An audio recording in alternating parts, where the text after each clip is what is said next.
Somos la ley. Somos los grandes, los grandes. More for Latino people. I need more money. Raises money, raises. Yeah, underpaid $33 for a long time ago. 5 years ago, no give me some raises. But cost of living going up. Yeah, everything is cost up. Yeah.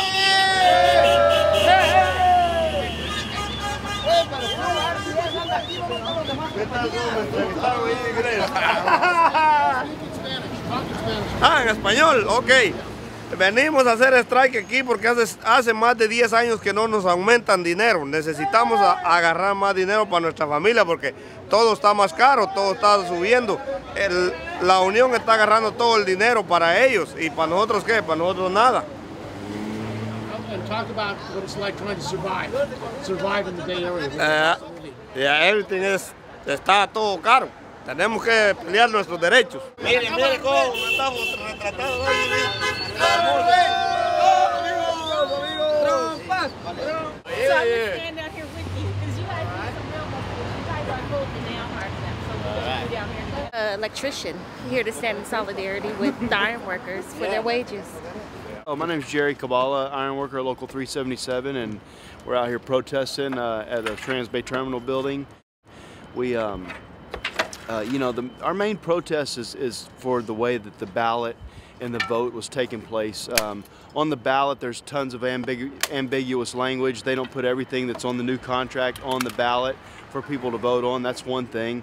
Plus, the ballot is not in Chinese and it's not in Hispanic, and the Hispanic and Chinese population in the ironworkers throughout the state of California is huge. So our complaint is that they didn't have a fair information to vote on. We're trying to get other people involved, get the NLRB involved so that they know what's going on, and we'd like to get a revote. That's our main deal.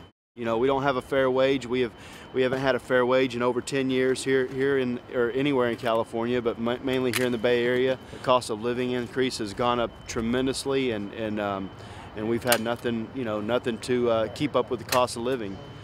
How are ironworkers able to survive with the cost of a house and?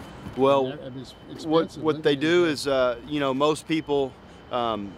Most ironworkers live really far out of the city. They live like 3 hours away, or 2 hours away, and but a lot of people live out in Modesto and Patterson and Manteca, places like this, and they drive all the way here and spend 6 hours in the car and then 8 hours working. And now the wage is so low that the contractors want to work us overtime. They want to work us overtime all the time anyway.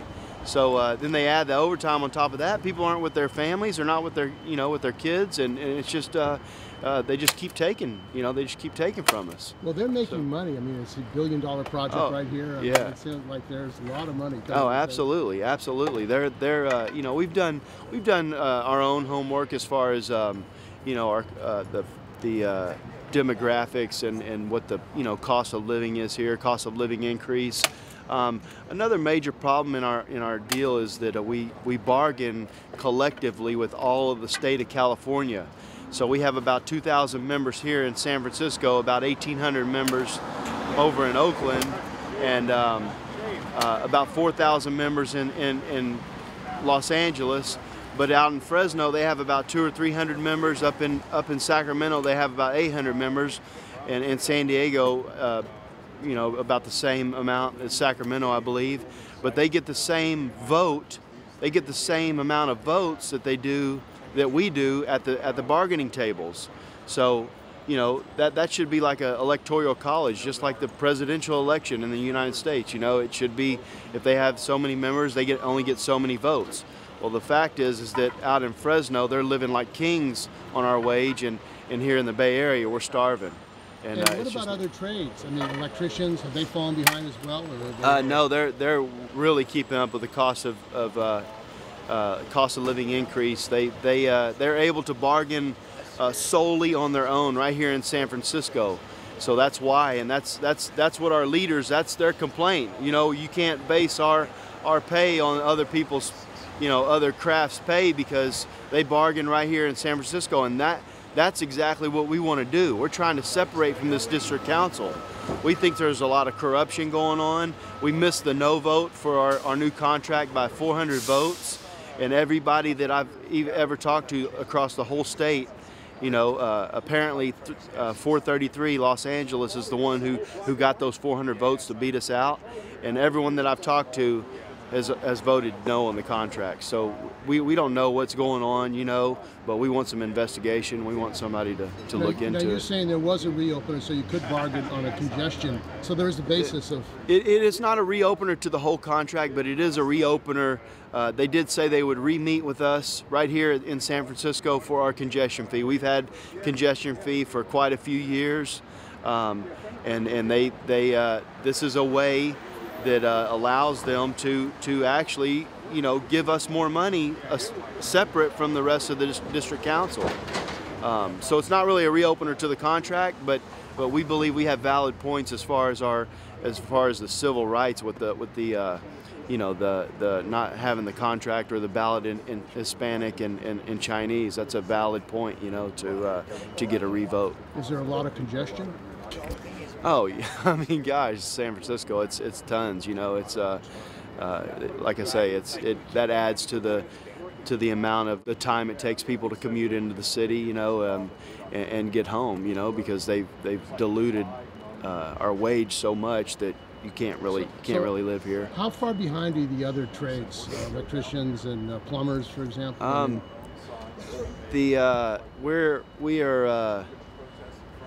We're about, let's see, we're the lowest paid trade now. I believe the laborers, their contract is $35 an hour, which, and we're the laborers are making more than the ironworkers? Yeah, we're way below them now. So, and of course, electricians make pretty much the most. They make a really substantial wage here. We're fighting a huge battle down in Local 433 and Local 416. Those are in LA, and we have a huge battle there with the illegals, and so they do a lot of things to sign these guys up, and but they don't really understand what the union's all about. You know what I mean? They just believe they're getting a better job because it's better than Mexico, and they snowball them, and we don't know what's going on, but something's going on. So those guys, they don't even know what it means to stand up for the union. They come and threaten. They're generally threatened by the contractor. You know what I mean? That's what we've heard. On union jobs. On union jobs, they're threatened by the contractor. The contractor will say, well, if you don't do this, we're not going to work you anymore. We've had actual rod busters, come to us and say that, their foreman told them, if you'll work for free on Saturday, I'll never lay you off. Stuff like that. Now, we don't know, we don't have specific people right now, but if people investigate this thing, they will find something. I do know that these Spanish-speaking rodmen have come to us. We had a few of them come the other day, and they've said that they've been working for 13 or 14 years, and they go and look at their annuity, and their annuity's wiped out. It says zero balance now.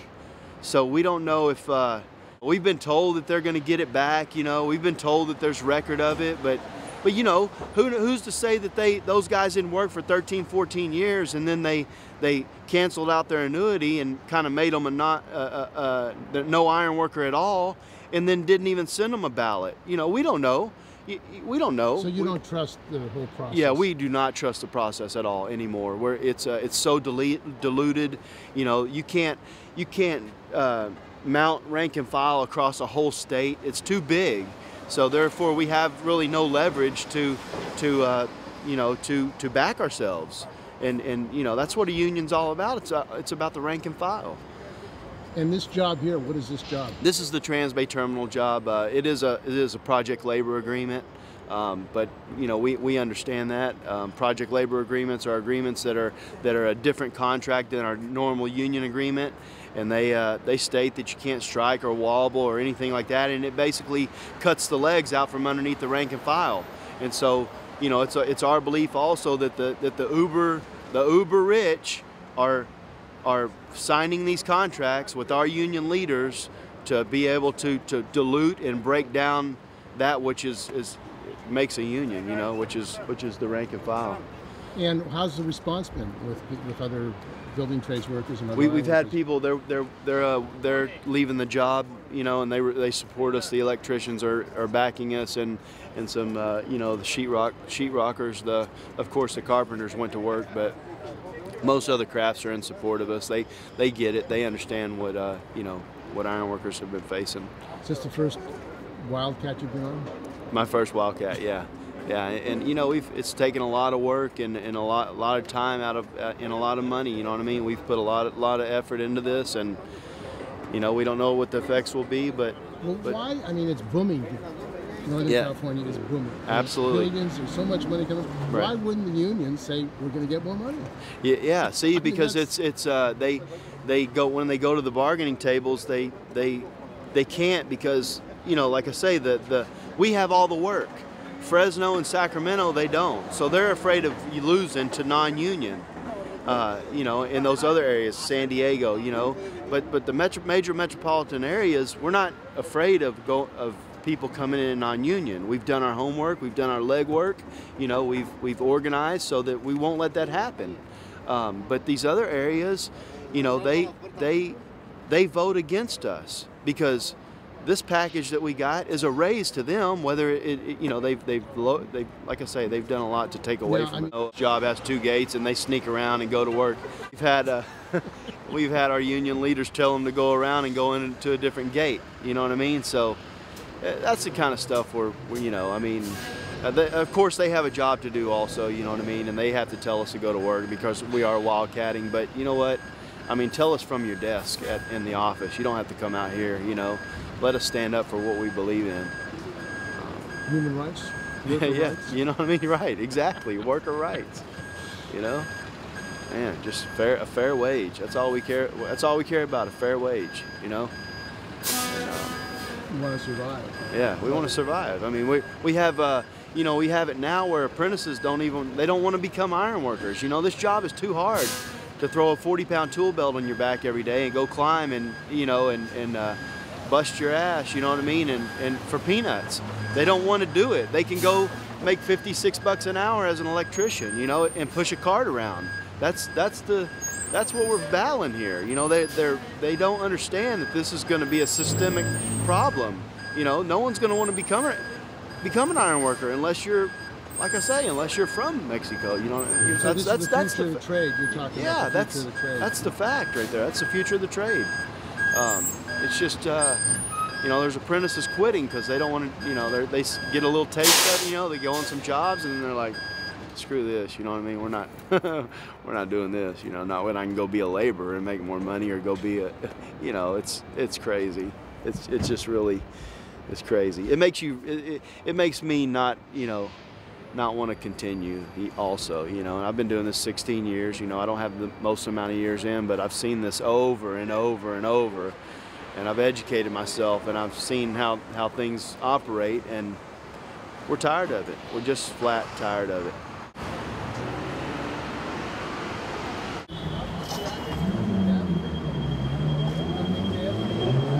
So far, we need to split our union up. It's all California, Arizona.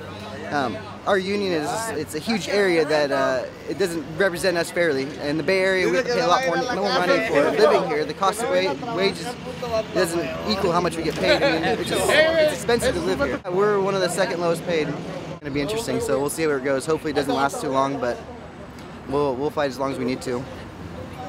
Because you can't survive? Or where do you live? Do you live in Concord. I have to travel over an hour to get here every day, so it's a bit of travel. So there's a congestion fee that they can get more money? Yeah, they neglected to raise that either too. So I mean, there's just a whole bunch of issues that they're not really working towards. Our people that represent us aren't representing us properly.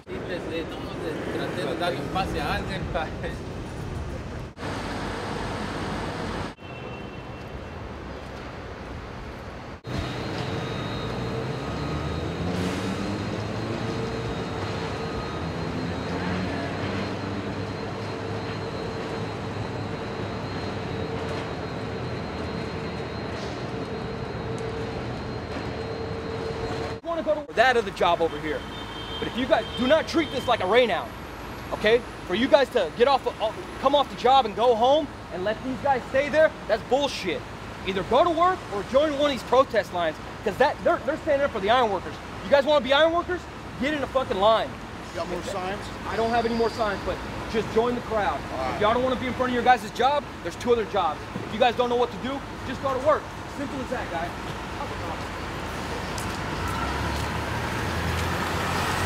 What happened is through bad negotiations, poor economic times, and I think incompetence, my union, though we erect the building that everybody puts the wiring and the plumbing, and we put the crane up and the rebar in and stuff, and they build on our work, all right? They're just sticking stuff on our work. We make half the wages of all the other trades. I make approximately $33 an hour. Plumbers making $62 an hour, all right?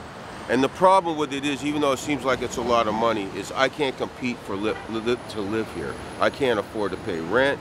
I can't afford to get food. It's ridiculous, all right? You see the iron frame? And the floor, we put the floor in, and the man lift, and the crane. So we're subsidizing everything around here, and we can't make a living anymore. It just come to a point where, a breaking point. Okay, then not only are we not getting a raise for the next 3 years, they took and they cut my annuity in half, all right? They made a pension credit 1,500 hours for a $70 pension credit when they were 1,400 for 1,400 hours for $100. They cut my pension, they cut my annuity, they're not giving me a raise, and I can't make it, so we're just telling everybody about it. Well, why are the other trades making more money than Well, we're stuck in something called a district council, where we negotiate with Hawaii, Nevada, the rest of California, Oregon, and Washington, right? The other trades only negotiate in San Francisco, okay? So the deal is the contract will probably pay me a decent wage to work in San Francisco, but since they would have to also pay a guy down in LA the same wage, they won't do it. In other words, we would have to break out of the district council to get a fair wage shake. That's what's holding it up. But we just come to a breaking point. And it's difficult living on $33. I mean, what is the cost of living here? Where do you live? I live here in San Francisco, and I hear that the poverty line is $60,000 a year here, right? That's the poverty line here, and I'm below that. I'm at about $40,000. Okay, my rent went up $200 this year, and I went back $2 an hour on wages. It's so expensive to live on the peninsula, the Bay Area, that it's not keeping up. So there's a lot of money coming to San Francisco. Yeah, there's a huge boom, but we could. Well, to be fair, the contractors gave us $5 an hour more on this contract, right? But they took it all and put it into the pension, so we didn't put anything on the check. So is there support for this action? What do you think? What's going on? Well, you look around, you see the men are down here. Some people are working, some people are not. It's not sanctioned by the union. This is a project, that agreement is a project agreement? No, it's the contract. There are project agreements also, but the contract is what we're trying to get changed. I don't think it's fair. There's a question of elemental fairness here. There's my foreman over there, standing down there. Right? I wouldn't say this. So I'm wondering what they do when they're threatening the young apprentices to get kicked out of the apprenticeship, because they might want to stand in solidarity for a higher wage. You know, I'm going to talk to the ironworker, he's the president. Yeah, it would be good to know if those kids are going to be protected, you know, from the threat.